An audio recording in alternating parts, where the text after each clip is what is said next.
সুন্দর নাম রাখা এটাও কিন্তু অনেকে বোঝে না।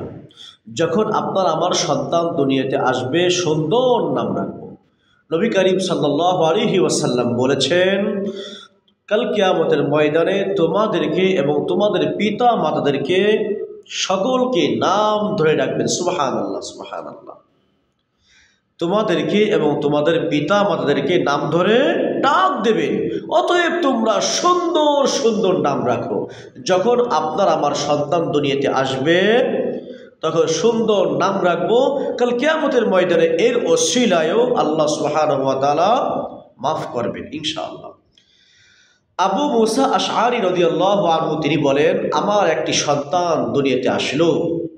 নবী করিম সাল্লাল্লাহু আলাইহি ওয়াসাল্লামের দরবারে নিয়ে গেলাম।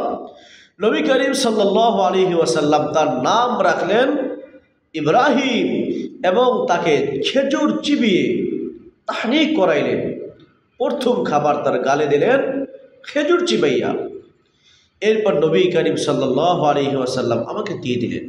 এখানে একটা জিনিস আমরা বুঝলাম, যখন কোনো সন্তান দুনিয়াতে আসবে প্রথম কাম হলো সুন্দর নাম রাখা। সুবহানাল্লাহ।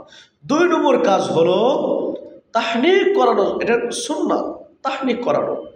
যখন সে ভালো যে কোনো খাদ্য খাইতে অভ্যস্ত হবে, তার প্রথম খাবার মিষ্টি জাতীয় হয়, মধু হোক অথবা চিনি হোক অথবা মিষ্টি হোক অথবা খেজুর হোক, যে কোনো খাদ্য একজন আলেমের মাধ্যমে, ভালো মানুষের মাধ্যমে খাওয়ানো, এটা তাহনিক বলা হয়, এটা সুন্নাত। আল্লাহ তাআলা আমল করার তৌফিক দান করুক। আমিন।